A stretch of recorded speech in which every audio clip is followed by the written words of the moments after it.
Hey, what's up, everybody? Welcome to another episode of Stellar Podcast. What is today? Sunday? No, Monday. Today's Monday. We usually shoot our episodes on Wednesdays, but hey, entrepreneurs, we don't really have a set schedule, right? So we do it when we can. Today I have two guests for you guys. First one is Mike Nelson. Second one is Steve Wagila. The reason these guys are here because they're both entrepreneurs and they are business owners, and they're going to tell us their story a little bit. So, Steve, we've known each other for a while, bro. How long has it been? Time. I don't know, for 12 years. Something. It's been a long 14. time. I think 2008, right? Almost 15.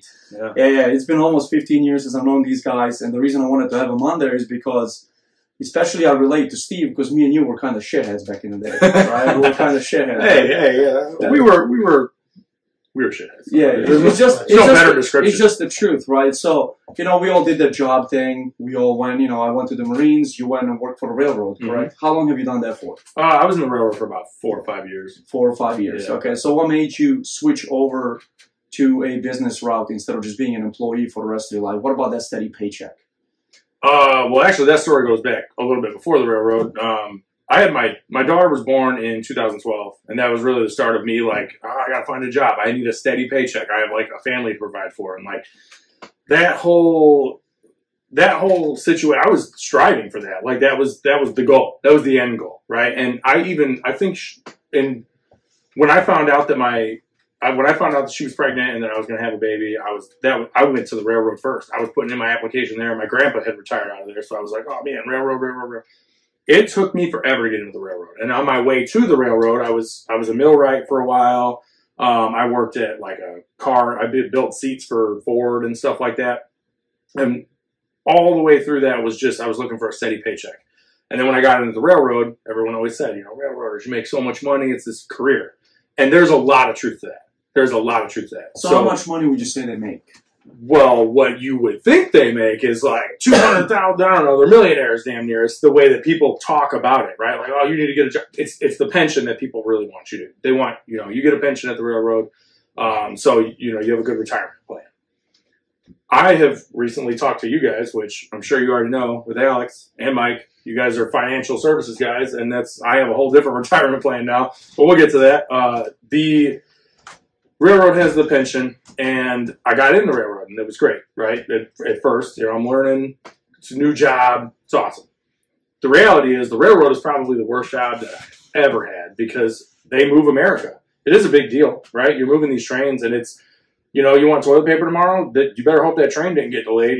We're moving America, like quite literally. That sounds like such a cheesy statement, but it is what it is. It's kind of like truck drivers too. Yeah, exactly. But trains move though. When you see a truck with the big steel thing on the back, you see those on trains sometimes. The train is moving 130 to like 170 cars with 2 of those truck trailers on the back of it. So one train going from, let's say, it goes to New York. I worked obviously in the Chicagoland area.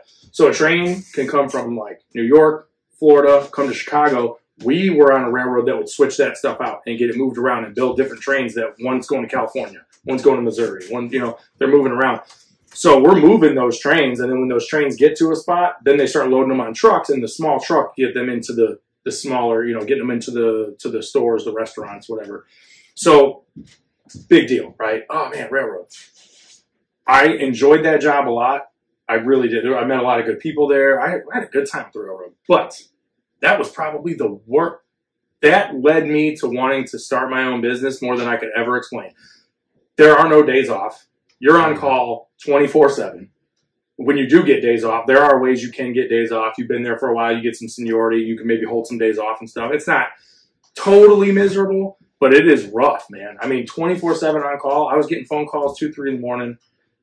Got to go to work. You don't even know how long you're going to work. Is it an easy job where you work 8? Or are you stuck there for 12? And then you have to get cabbed off the train. So sometimes you work 12 hours. You get stuck out in the middle of nowhere. You got to call a cab. They don't care because you can't move trains for them anymore. So you're stuck out in who knows where. I think the longest I've ever worked was 16 and a half hours on duty because I'm waiting for cabs to come pick me up for me to get home. And then, you get your 8 or 10 hours off, but then you're right back on this board where they can call you 24/7. If you try to take a day off, you're not feeling good that day, you're probably fired. They just doesn't matter, right? Yeah, they don't care. Just a number. Yeah, you are literally just a number to them. And I was having a really rough time with that, just trying to get on board with it. And then What well, led me? now as a business owner, I know me. I have 2 businesses, man. I work. I just told you about my next May, right? 112-hour weeks. Yeah, that sounds like rough. that's literally. I'm just gonna do it in May. I want to test it out and see how much I can project my businesses forward. Right. But sometimes that's part of the grind, though. You gotta push sometimes. But this is the thing. This is how I look at it, man. When you work for somebody else, you're building somebody else's. You're making somebody else money, right? Right. When you work for yourself, man, you're in uncapped potential income, right? You're in uncapped income. You never know. Right. You can make 100 grand this week. You know what I mean? Like depending what kind of contract you strike. So like when you work for yourself, I don't really care the hours matter because I don't think they matter at all. If you're investing in yourself, as opposed to when you work for somebody else, that feeling is definitely like, oh man, I gotta go to work. Whereas when I wake up, there are different stresses though. We'll get to that in a minute. But like, when I was working for somebody else, it was like you get a phone call and you're just mad because like you got to go to work for somebody else, and you're making a paycheck, but I don't know, it was just work. Whereas now, I have to wake up because I bid this job for money. What I thought that job was worth. You're gonna build for your family, right? So this led me to a kind of a different mindset. Like when I would go to work before, I was, I wouldn't say like a bad employee by any means. Like I'm a busybody, so like I like to stay busy and I'll do work. But I wasn't, I don't know, there was no drive to like do a good job necessarily for somebody else. Whereas now, my livelihood depends on that. If I go to your house, if you call me up and you're like, hey Steve, I need my kitchen remodeled. If I do a bad job on that, you're not going to recommend me to your friends. You're not going to tell your family. You're not going to tell anybody. And then I'm not going to get any phone calls. And then I have, what business do I have at that point? So there's a drive to do better, to do your best. And I think that to me is like more of a reason to wake up. Like you could almost just get depressed going to work every day. Now it's like, I don't know. Like I got a reason to wake up. I want to go do this. Good. So you were in the railroad for about 5 years, and you said you started your business about what, 6 months ago? More or less, yeah. Okay, we'll call it 6 months. So how was that transition? Because I remember we sat down with you for an appointment back in like September of last year, right? And then you were like, "Man, I don't know what's going to happen. Everything's unsteady at this point. I'll let you guys know whenever everything gets better." Yeah. So what was that transition for you? How nerve-wracking was that? And like, what did you expect out of it? Like, I know we're all nervous when we take that step. Well, how did you overcome that? Maybe there's other people out there that can relate to you. Okay, very good question. I don't have a good answer, but I'll try to get you there. So I got in trouble with the railroad because it's union and everything that happens there is very, you're on a crew, right? You got, like, I was an engineer, so I drove the train, and then there would be like 2 conductors that work around the train, and they help make moves happen, throwing switches, doing their thing. So when something happens with your crew, you run a switch, you run a signal, whatever, something happens, the whole crew kind of gets popped for it. And the situation that happened was we all kind of got popped for it. We were in trouble. So I was off for like 45 days. And my cousin has his own business as well. And he's extremely successful. He crushes it, man. Like, if you haven't seen this guy's work, I should send you some pictures. It's crazy. He's really good at what he does. But I called him and I said, hey, man, I'm out of work for a little bit. Do you need some help? He was like, called at the perfect time. I got to install some cabinets today. Come help me out. I'm like, all right. So I show up, start working with him a little bit, doing that, and like he paid me pretty good. And I was like, man, you're paying me a lot. He was like, oh, I'm making a lot doing this. These are $20,000 cabinets. The install's $10,000. Like, it's insane because these are custom cabinets. We can't mess it up. So like, come help me install. And like, I'm just being careful, doing my thing. He's running the show, and I'm just thinking like, man, you made $10,000 today. Dude gave me like $500 for the day to come like help install these cabinets. And that led me, I had no drive to start my own business until I was like, dude, how is that possible? And he starts explaining it to me a little bit, like, hey, this is how I do things. And this is what people want. And this is what I'm able to provide. And the money is there if you push for it. Right. And at that point, which is when you and I had talked, I was in limbo in the railroad. Honestly, at that point, I was just scared. Like, I don't know what's going on. I don't know. You're trying to figure out life at that point. I've got a fiance in school. I've got 3 kids. I got a house to pay for. That's not a time to be starting your own business. It really isn't. For most people. Well, for myself included, though. Like, let's be honest. Anybody that's watching this, if you're feeling that you want to start your own business and you're terrified, good. Be scared. But as I continue this story, if you're listening, it is worth it and it can be done. You just have to, you really do have to dig. I mean, like I haven't been doing this for that long, but like I'm making enough money already that I have surpassed my railroad income. I will say that. I have surpassed my railroad income, and I took a Monday off today because my buddy Alex came in from Missouri and I wanted to go golfing with him. And like I had the ability to do that. Now, granted, I obviously had to plan for it because I have customers and I have work to do, but I planned ahead because you were coming into town. You were able to set that in your schedule. Yeah. You didn't have to ask anybody. Nope. I just did it. I just made plans. Just make the plans and do what you want to do. And the same thing goes for vacations. You might be thinking to yourself, like, well, I get 4 weeks of paid vacation at work. That's great. I can make enough money in a week that I can just be like, oh, I made an extra $1,000 this week. Let me save that. And then like, oh, I made an extra $1,000 this week. Let me save that. And then, but you know, I think we're going on vacation in July. And like, I just have money off to the side for this vacation fund that I'm paying myself for.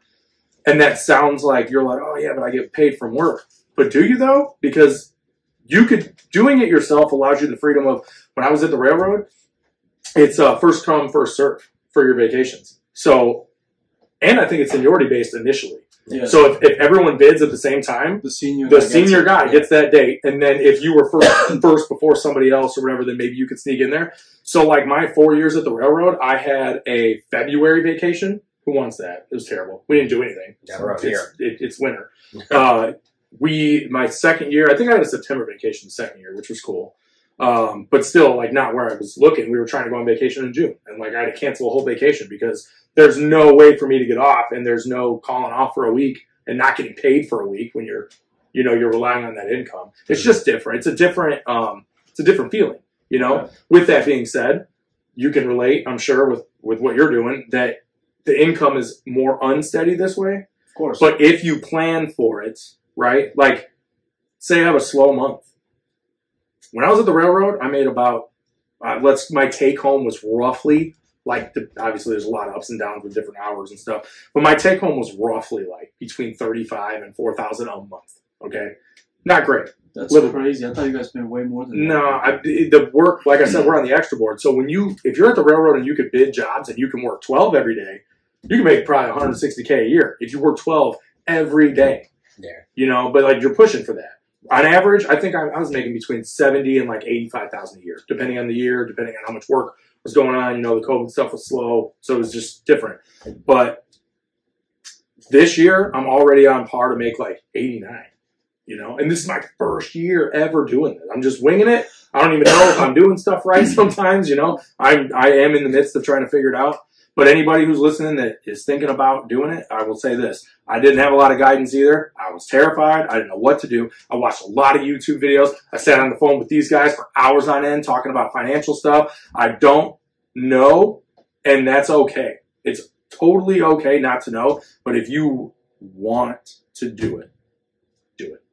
I think if you have a plan, even a small plan. My plan at the time was I'm pretty good at working on stuff, and like my cousin can kind of do it. That was the initial start of this business. Yeah. And that's wild, right? There was no plan. There was no anything. So then I started an LLC. Super easy. Google it. Like every answer is on the internet to figure out how to start an LLC. Yeah, it cost like $75 to pay the state to get your name legit, and then they send you stuff in the mail. I'm like, it's not complicated to have your own LLC. People do it all the time. Anybody, if you're thinking about even something as small as like a TikTok, you want to, like, you started a TikTok thing and you're making money, or you have a YouTube channel that's making money, start an LLC with your name. Alex, Mike, and Steve LLC is on YouTube, and we're making millions because we have an LLC. Like it is so simple to do to get an LLC. So that was this first scary part for me was like, how do I even start a business? Right? I was freaking out. Pretty simple. And then the following steps, right? It really does. Yeah. Then the following steps were I spent a lot of time on YouTube watching like how do you pay your taxes and how do you save for taxes and what's a write-off and whatever. So like I mean there's work. Again, this isn't we just made the joke like, oh, it's easy to start an LLC. It is to do the LLC part, but I mean I think people think that sometimes it's easy to just start like, oh, you want to be an entrepreneur, like, oh, it's not that a snap of the fingers, but it's totally worth the effort to sit at home at night and study what you want to do. Like, do you want if you want to do it and you think you have a good idea and you think you have a way to make money, whether it's like you're doing the shirt thing, right? You're selling shirts. I'm selling services. You know, you're doing financial services. There's different, everybody has their own idea and what they're good at and what they can do. If you're good at something, just do it. Like, go do it and do it by yourself. Don't let somebody tell you how to do it. Even if you're not good, you can go out there. It's okay to suck at something for a while. Yeah, practice. It's okay to, dude, that's why, like, when I was getting out of the Marines, I was like, man, what am I going to get into? You know, I was like, I'm not going to be an employee ever again. I just fucking hated people being over me. I hated that another man had to sign a paper so my ass can go on vacation. You know what hit me? I hated that shit. For me, what hit me was having a job where I had a boss that was younger than me and knew nothing. And I was just like, what are we doing? This guy makes more money than me, has zero skill here. Really. All he knows is how to shove his nose up somebody's ass. And like, I'm the guy that... I hate that, dude. That was my, like, kind of bug up my ass to be like, I can't. That's not even... It's not that it's not fair. I don't believe in the word fair, by the way, because you make your own destiny, essentially. Like, so, like, something may not be fair, but, like, you put yourself in that situation, which is bringing me back to this point. It wasn't fair that this kid brown-nosed his way into being in a better position than me when I felt like I'm a harder worker. So if I start my own business, I can work as hard as I want to make as much as I want. The less I work, the less I make. So it's 100% on me and my drive to make my business successful. Isn't it crazy when you depend on yourself, how things change? It's absolutely terrifying, but also probably the most worth it. Like, the stresses in my life have changed dramatically. Like I said before, I have a fiance in school, so it's like she works, but she works minimum, right? Like, she works like 10 hours a week sometimes, because sometimes she's got to make her schedule for school. So, like, the income is not, there is no other income other than me. Mm-hmm. And we have 3 kids and a house and car payments and everything. It's terrifying, dude. Absolutely. But knowing that, right? Knowing that it's on me to make that happen is like, I'll stay late at this job today. I will work Saturday. I'll work Sunday. Whatever I got to do to get this job done, I'll do it. And that sounds terrible. But let's be honest. When I was at the railroad, I had no days off, and I was on this weird schedule, and it was crazy. Now, most of the time, I'm off weekends unless a job didn't go as planned and I got to stay an extra day. Oh, well. Like one day. And that's... Yeah, the railroad, I had no choice.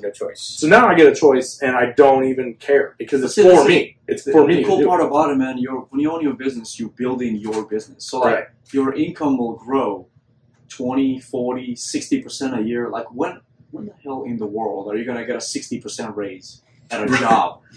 I don't even look at it as a raise, though. See, that's the other difference, too, is I'm already taking myself out of the...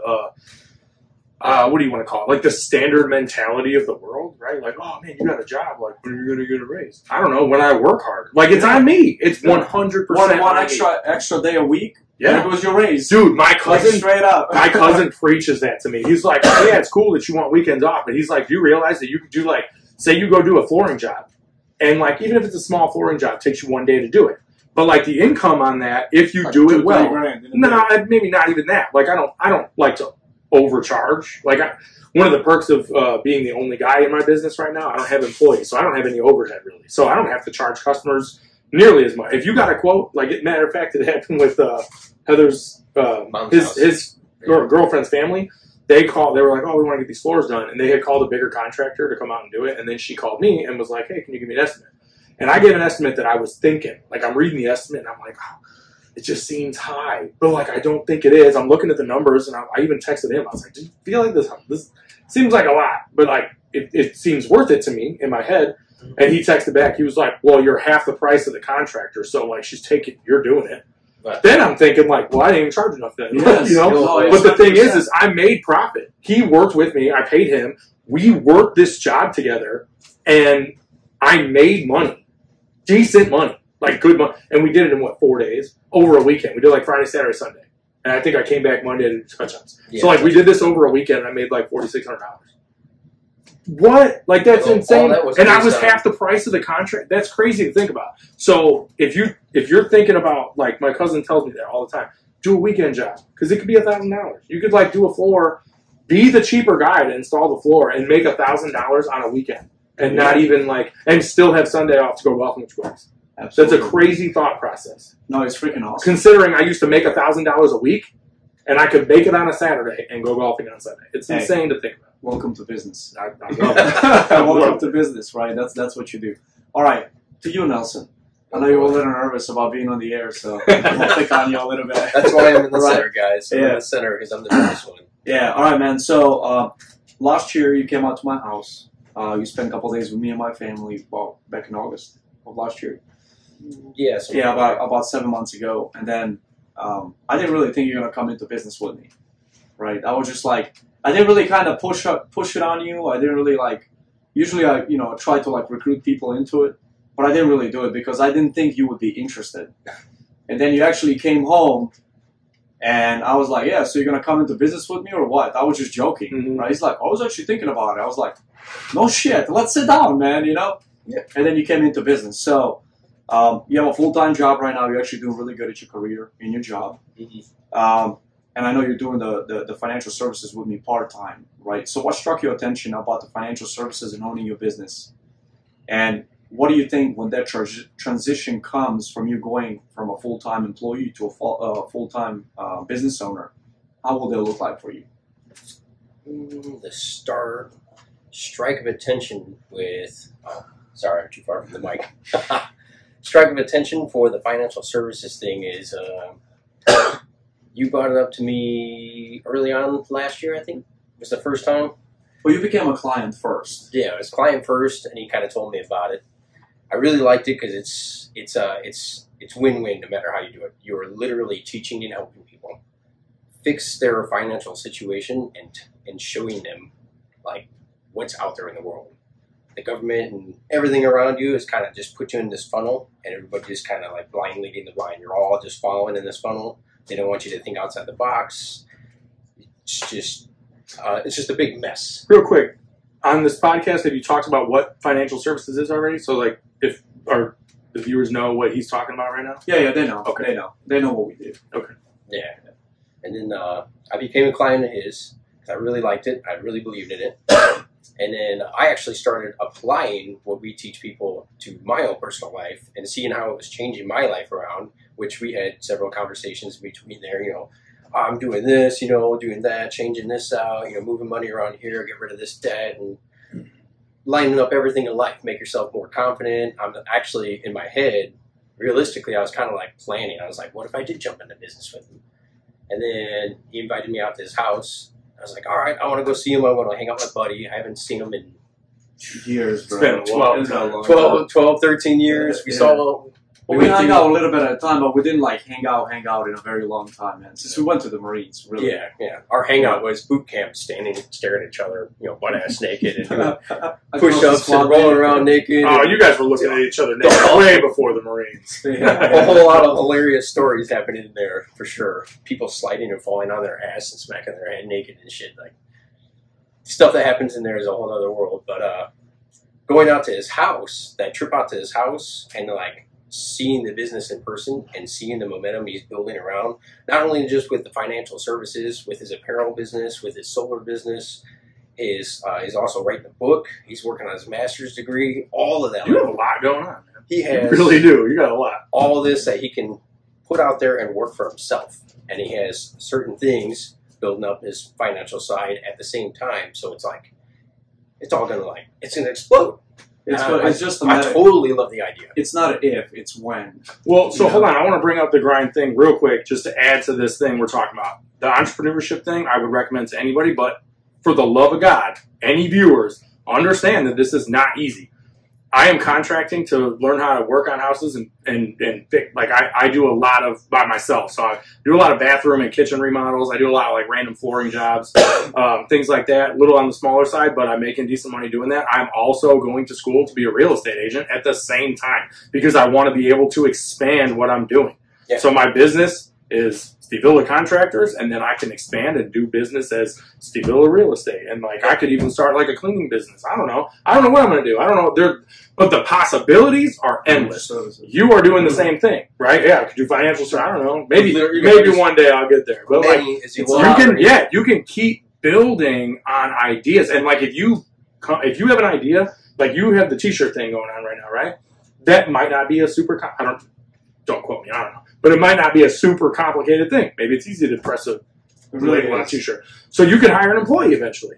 And then you have an employee looking at it very soon. You have an employee doing that. Now you can take some time away from that and focus on the next part of your business expansion. So you're still making money in the background here, right? You still have to focus on it, sure. But like having an employee to help and take away some of the stress of that allows you to expand and move on. So the idea of going to work every day, sure, man, it's great. Go to work every day.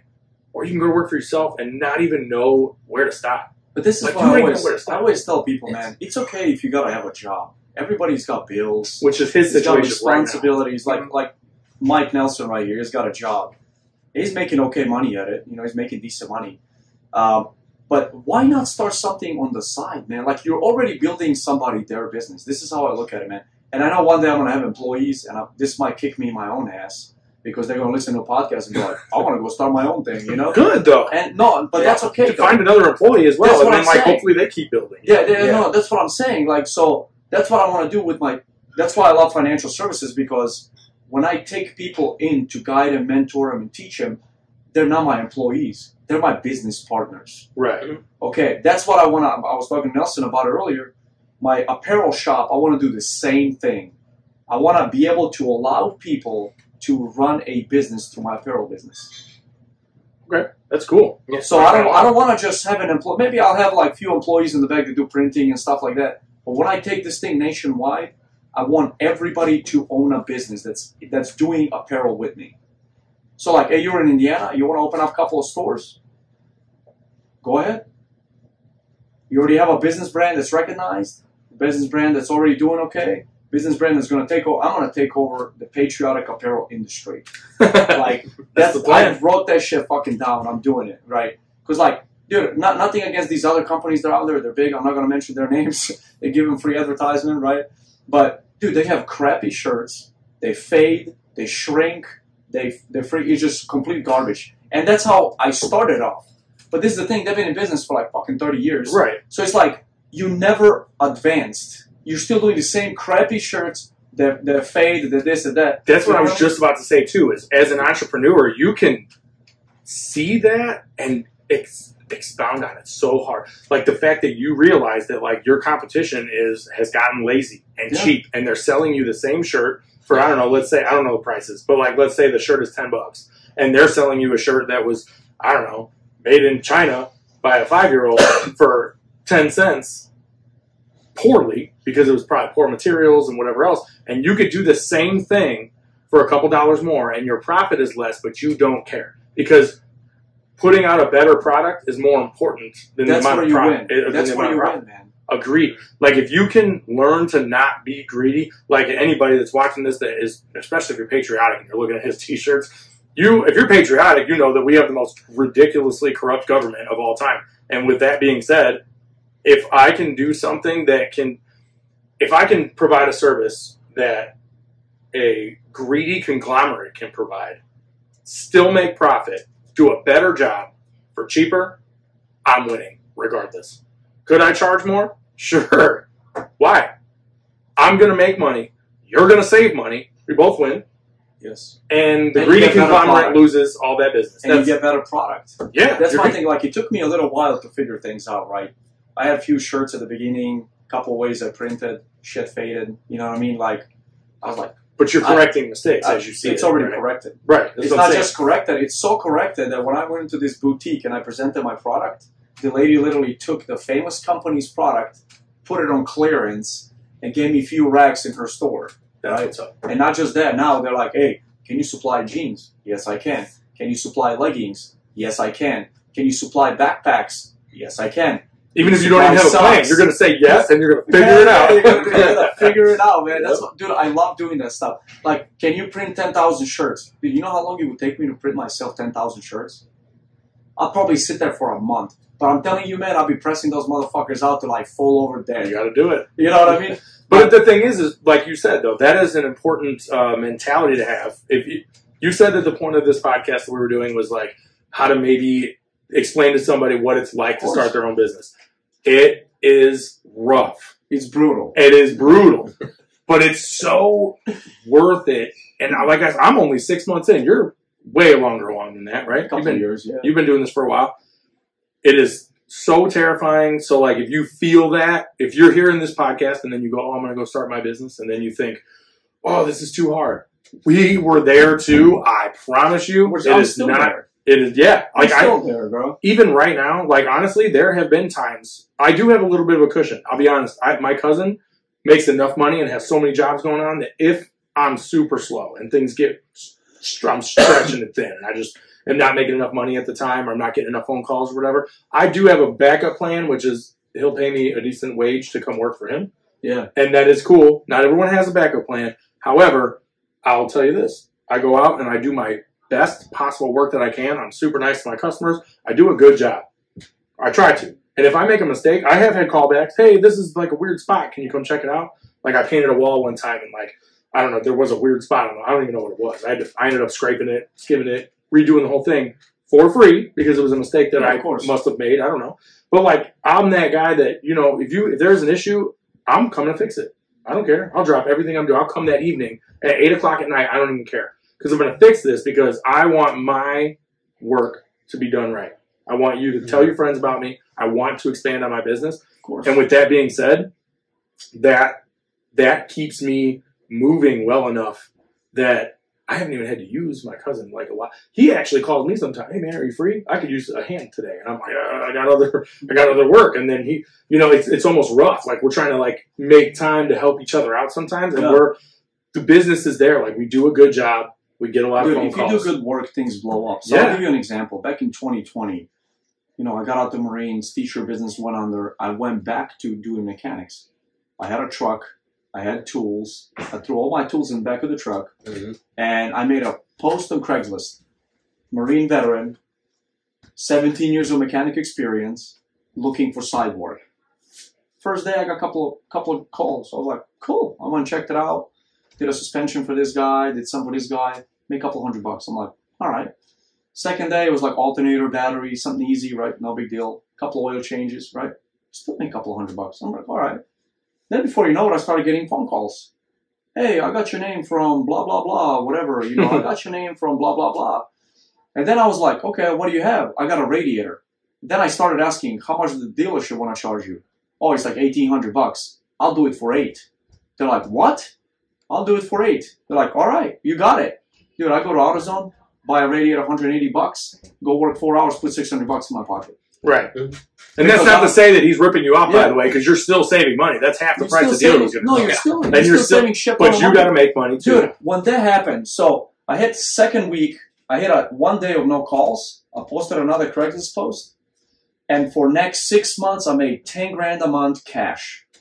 I literally gave my wife every Friday, I would take $2.5 grand, like, here, baby, put this away. That's after I was spending money on food, on gas, on buying new tools, on whatever, you know, oh, I need to buy a, I don't know, compression tool or something to get a crankshaft pulley off or something like that. Cool. I'll go to like Harbor Freight or like AutoZone, buy it. Now I have that tool, right? Then I was rebuilding engines. I started getting into rebuild engines and pulling things and swapping engines out. Dude, like 10 grand a month cash. After 2 weeks in business, bro. That's why I tell people, like, if you're a freaking mechanic, yeah, but did it suck? Fuck yeah, it sucked. It was 130 degrees outside. It was one of the hottest summers in Nevada, right? I was doing oil changes on hot engines. People just came back from work. The driveway was like 130, actually more, probably like 150 degrees. I'm under it, dude. I'm sweating, dude. Coveralls are completely soaked. I'm drinking like 6 gallons of water a day. Well, so that right there, though, is the stuff you need to point out. Like, I think in this podcast right now, you're talking about the grind. You hear that number, right? They're probably thinking, oh, he's making 10 grand a month. Like, he was charging too much. He's paying too much. No. I'm glad you're telling this story. No. 130 degrees on a hot, like, your hot oil running down your arms, you know, like, it's that, the stuff I shouldn't say you, because you might be the one starting the business, but like the stuff that most of America does not want to do. You can do it. Charge a mediocre fee. I think we charge mediocre fees for the things that we do. Honestly, it's not. We're not. Bro, a guy called me. Guy calls me. He's like, "Hey man, I got this truck. It's 2008 F250." I was like, "I got a 2010 F250. I'm very familiar with the truck. You know the truck." He goes, "It's the same type of truck. They made them from 2008 to 2010. Exact same model, same everything." He goes, "Hey man, something wrong with my transmission." I go to his house. I'm like, "We gotta drop it." He's like, "Cool. How much?" I was like, I'll swap your tranny out for like $1,600. He's like, dude, dealership want to do $4,000. I'm like, okay, $1,600. So I go to his house, I drop a transmission. I'd have been like, well, what about half too? Dude, like, maybe I can get for it. Dude, I dropped it 4 hours. I dropped the transmission 4 hours by myself. I dropped it, put it in the back of my truck. Another guy calls me. He's like, hey man, it was a S10. He's like, my transmission is leaking, blah, blah, blah. I'm like, okay, I'll come check it out. I'm like, needs dropped. He's like, when can you start? I'm like, I can do it now. So I dropped 2 transmissions in one day. I went into a shop. The guy goes $400 to rebuild them. Cool, no problem. I dropped both of them off. Give me $800 to rebuild both transmissions. I just made $3,200. It cost me $800 to get them rebuilt. Dude, came back like 4 days later, picked them up. Went one day, put out both trains. Do the math. In 2 days, in 2 fucking days of work, one day to drop 2 transmissions, second day. But you know how long it takes to drop a transmission by yourself? Oh, I've done it. It weighs like 300 pounds? Yeah. Well, it depends on the trans. We actually, me and my buddy Alex have a funny story about that. We were doing a trans, literally bench pressing a trans into place. But it was like a manual, smaller manual trans, like 250, 300 pounds. But like laying underneath it and trying to do that by yourself, you can't do it. I can't bench 300 pounds. So like I got a buddy up top. He's in an awkward position, one arm. So like he has no real leverage. So like, he's trying to take some weight off and we're just like pushing it up. And then you got those pins you're trying to line up. So you're like, is it in yet? Like, so I you sound like your old lady. I want the Harbor Freight. I'm like, how much tranny jack? $160. Cool, no problem. Pick it up, put it in the thing, align everything, even it out. Dude, I rolled it under the truck. Climbing all the way up in there, align the pins. Don't even get me started on tools. I talk smack to Alex. We got a buddy that's he's a mechanic for Subaru, and every time I talk to him about like I'm messing around with my car in the garage and I'm dealing with this and like my jack's broke and my whatever, he's like, oh yeah, I just got a power tool for that. I got an air tool for that, and I'm just like, shut up. I don't even want to talk to you no more. Right tools, man. Right tools will save you. The right tools will save you for sure. Okay, so back to you, Nelson. So when do you think you will be ready to transition 100% into business and take more commitment towards the business? When I mean more commitment towards the business, I mean like, if you work 40 hours a week at a job, why can't you work 40 hours a week on your business? You see what I'm saying? Yeah, that makes sense. So yeah, it is technically part-time. It's full-time, but it's part-time because it's your secondary gig, right? Yeah. So what does that look like? That's a tough one to answer. I don't really have an answer for it yet. Why? I want my momentum moving with it, or how would I say it? I want my confidence built up and momentum moving with it. That's where I really want to be. When I start getting things flowing, I've already almost got every one of my debts, other than obviously a mortgage. It's paid off until I go in the morgue. But other than that, like I've almost got everything squared away. So I'm getting ready to that. I'm getting closer to that point where it's like pull the trigger on it. Well, let me ask you this. If you were put in the similar situation to what I was, which is where like, do you have a plan for your business where if something happens at your work tomorrow, so this is kind of what happened with me. I honestly didn't even plan to start my business. I got in a situation. I was led to a different way I could work. Things went south at my other job. I had an opportunity, which by the way, this is a whole other story. I had an opportunity to kiss the general manager's ass to get my job back. I was called by HR. They said, come have a meeting with this guy. And then I was talked to by many other managers that basically said, go in there, keep your head down, shut up, and you'll get your job back. And I was like, no. I didn't say no right away. I did think, I have a fiance and 3 kids and a mortgage and stuff. It was scary. So it was not a no right away. It was not a no. But I've met this guy before, and he is one of the most egotistical. I don't know how to explain it. He's an older cat, right? On his way to retirement. He's like 62. He's got the whole world on his side, it seems like. He just does what he wants and says what he wants. And they basically were like, you have to go have a meeting with him to get your job back. I know what that means. That meeting is this guy telling you that you're unsafe and you're the worst and you're terrible. Why should I give you your job back? He wanted me to beg for my job. I know what was coming. Yeah, of course. And I had a small, moderate idea of a backup plan.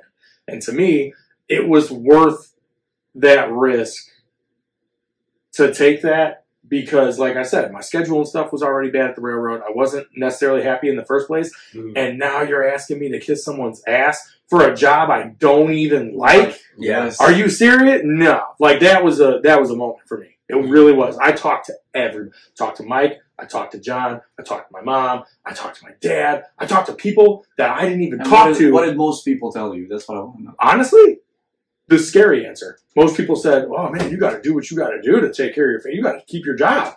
Yep, that's what I'm saying. And I was like, why is that the solution? Like, while I agreed, right, because I'm beat into that mindset too, that you need steady income and you need whatever. And that is so true. You do. There are a lot of things in life. I want a big TV. I want a nice car. I want a motorcycle. You need income.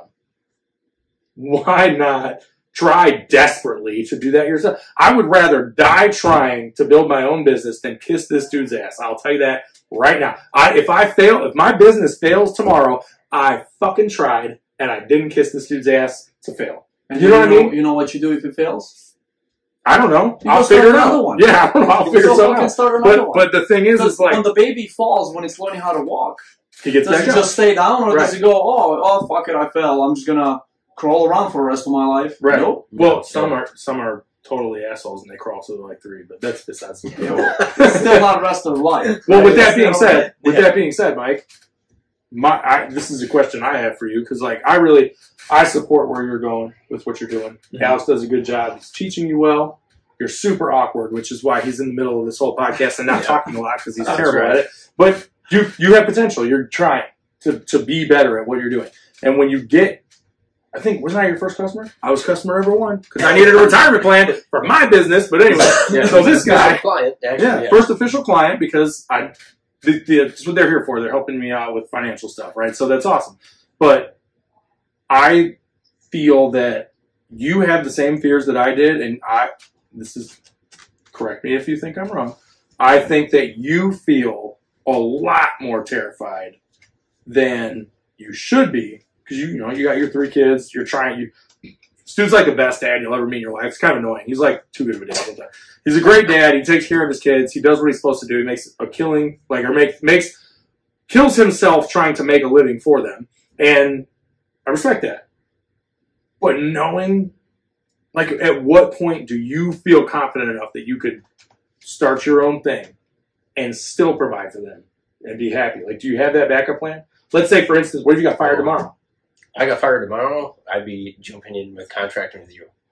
Because I already know that I have confidence, skills in that, and be building this business. By the way, that's pretty awesome that, like, you're going to come work for me or work with me. Yes, absolutely. Like, I've only been doing this for 6 months. I would want to do the same thing as you. I'd want to start subcontracting and be building this financial services.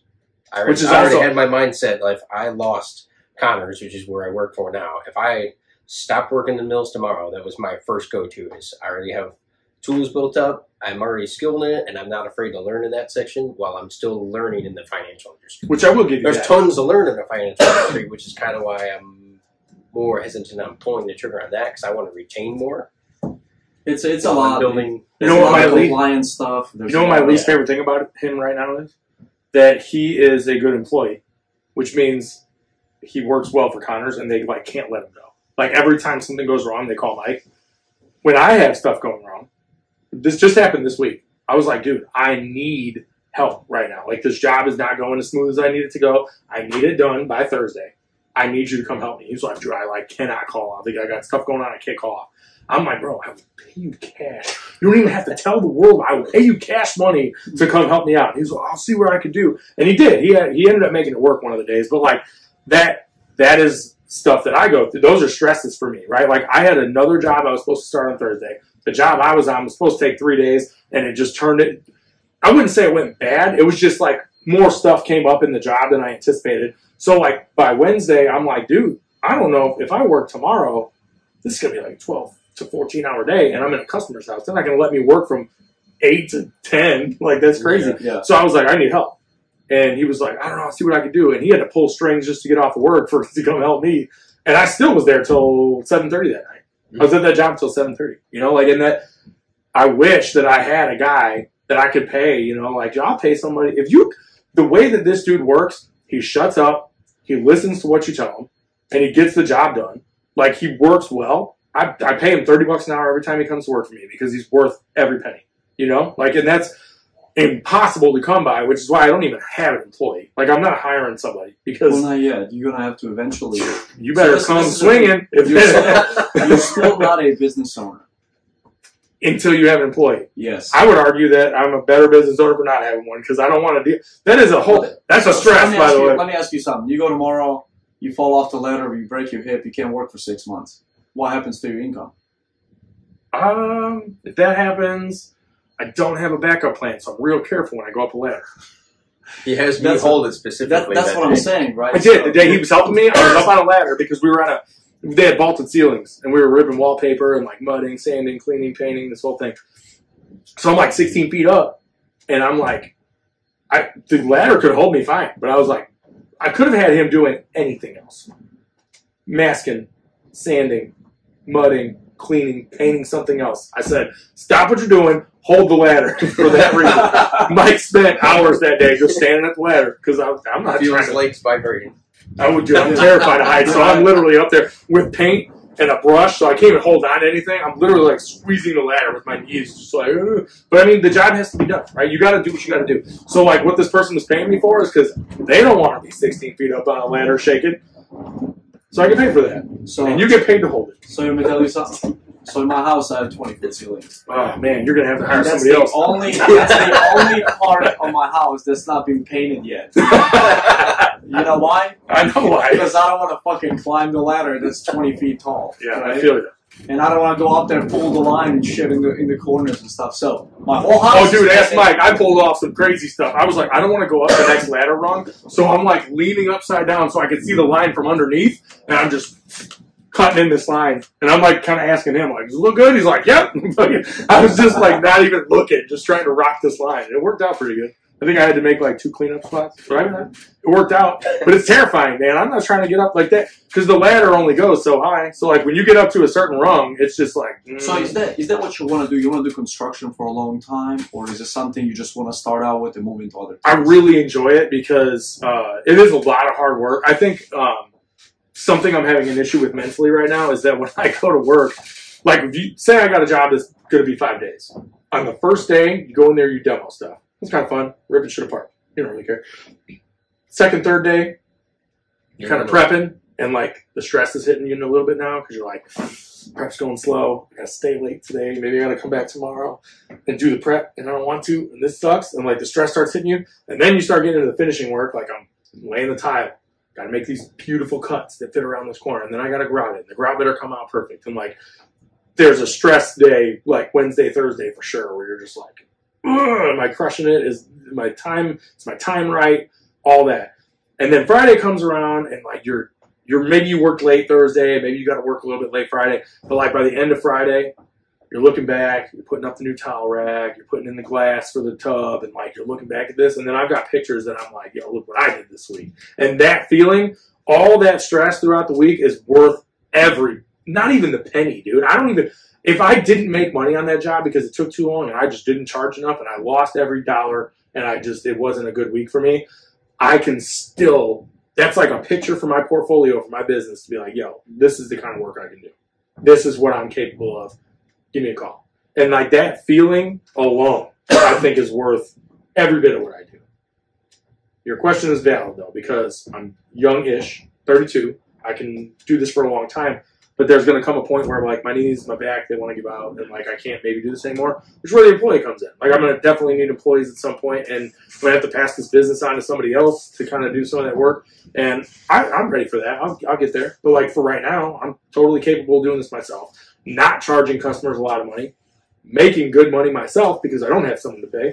I'm in a good spot where like I keep my customers super happy because the price is so reasonable. Because if you hire a big name, right? If you hit Google and you're like contractor and you get power contractor, whatever the hell, like I don't know, whoever the hell comes up on Google with their ad because they are a $1 billion corporation. Yeah. They're a $1 billion corporation because when you call them, they have an owner, and that owner has 5 managers, and they have 15 buildings, and then they've got 30 employees in each building, and they've got I don't know, if they got 30 employees and they got crews of 3, they got 10 trucks. Each truck has to be filled with tools. They got to pay to keep the lights on in each building. They got to pay those employees, right? So this is how a conglomerate works. They come at you with, well, you want your floors done, and the flooring job itself, right? Like the material cost is, let's say, I don't know, let's say the whole job, you want your floors done and you want the trim done and you want paint and you don't want to provide any of it. So I got to go buy all this stuff. Say it's $3,000 worth of materials. For that conglomerate to even think about staying in business, they have to send a 3-man crew out there to try to knock it out in 2 or 3 hours. Who knows how many hiccups that means? Who knows how much these guys are getting paid? Are they going to do a good job? Do they even care? Because they're just an employee, so they might not even care.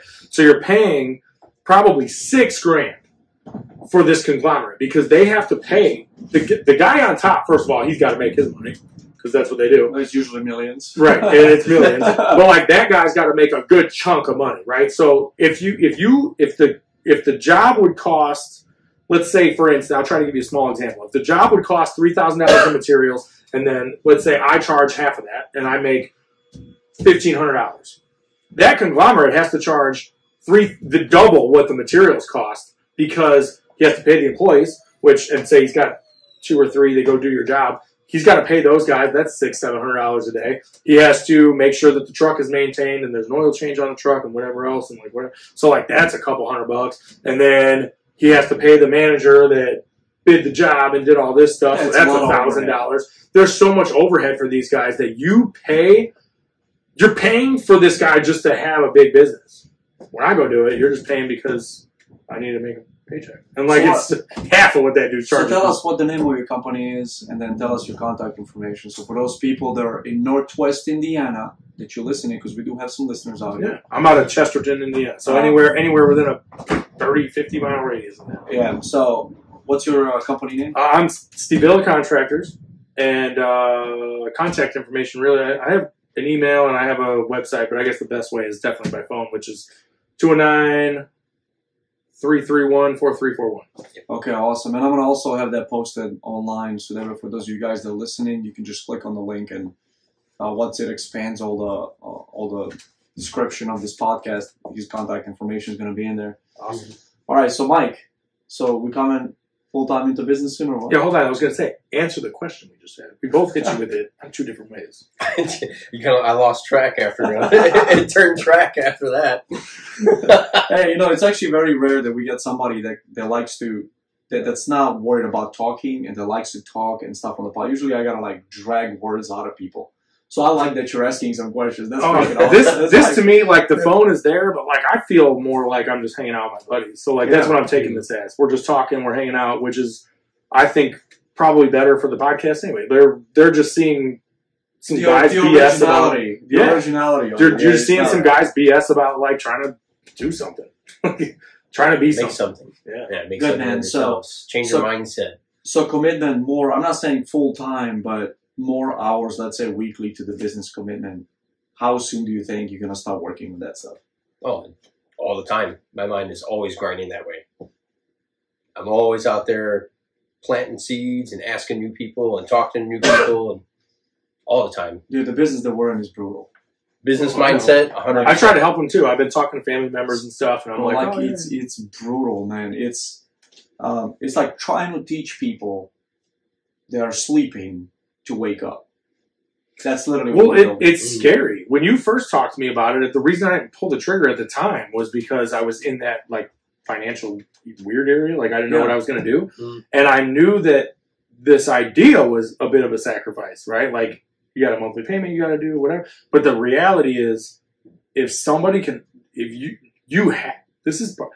don't start your own business, this is like the first key to it, in my opinion, because to do what you guys want, it does take a bit of a sacrifice, right? You got a monthly payment and stuff, but if you can wrap your head around what the possibilities are down the road, the financial growth that you can have from it, it's the same thing as being an entrepreneur. Because you are going to start off struggling. Things are going to be rough. You might not make a bunch of money. You might not get a bunch of phone calls. You might not get a lot of business right away. But if you can just tough it out, figure out how to make it happen, make it work, you'll be fine. And it's the same thing with this. Like currently, I'm overpaying into mine. right? I'm overpaying. As you're $500 supposed a to. month, right? But like $500 a month in my situation, that's a lot of money. Yeah. But it's an important Well, it's a sacrifice. It's like a short-term sacrifice for long-term gain. Exactly. Yeah, so like you have to. You just have to do it. Yeah, because, you know, down the road, when you're in 30 years, if you decide to retire, because me, I don't think I'm ever going to retire, right? I'm putting... Well, if you're doing what you love, you don't have to. Yeah, building what So, you love. I always want to work maybe in a different level, different capacity, right? But I always want to work. I don't want to just stop working, right? Yeah, because you want to be a part of what you build anyway. Of course, like I feel like that's a... I'll be 94 on my deathbed. Like, how's the business going? I don't know. You're gonna Did you do those tiles today? Hey, that's good. That's good. That's what keeps people moving. That's what keeps people going, right? Okay, awesome. Well, yeah, guys, I appreciate you. I appreciate you a lot. We had a good game of golf today. We hung out after a while. Steve, I haven't seen you, man. Very today, long time. when you pulled up in your car and got out, I was just like, I don't even know. I don't know if it was nostalgia. I damn near broke a chair. I was like, this is crazy. Like, it was awesome. And then we had an awesome day. It was gorgeous out. Like 52 degrees all day. We set some great drives. No, we all had some great shots. We all had some great shots. It's golf. Yeah, I mean, but you overshadowed me. So I'm in a weird spot right now. I'm learning how to golf. I'm getting better at it. I actually started driving moderately okay. Today was a day where I did okay, and this dude came out and rocked everything straight and made me feel like I just have so much more work to do. Even though I thought I hit that tree one time. You hit a tree one time. And then in like 12 drives. I faded that other one into the woods. We couldn't even find it. So, which one? Oh, 16. Like 16, I think. 16. Yeah. You were tired. You got an excuse. Yeah. I'm getting old, man. I'm older than both of you guys. So you're not allowed to have excuses as an entrepreneur, by the way, so this is bullshit. All right, well, I appreciate you guys. Be better and be stellar. Always podcast. Be stellar. Always be stellar. Hey, guys, appreciate you guys listening. This podcast is sponsored by Black Eagle Designs, the patriotic apparel company. You see I'm wearing the head. Right, I'm going to have both of these guys' information for financial services and for the contracting, construction contracting, right? They're both located in Northwest Indiana. So for those of you guys that are listening to this from this area, because I'm actually here now, I'm actually excited to be here. Actually, I remember it being a lot uglier than what it is. Today it's nice. Maybe I just never went into this area out here. Maybe you just... Well, that's why we moved. You got used to being away, and now it seems okay. Dude, I'm used to like Hammond and shit, and it's crappy up there. You know, Hammond and East Chicago and all that. It's completely like ghetto, dude. Like out here is really nice. So, hey, thank you for having me at your house. Guys, I appreciate you golfing with me. I appreciate you coming on the podcast, right? Love you guys. Don't forget to be stellar. We'll talk to you guys next week. Thank you very much for listening. Yeah, fire it up. Oh,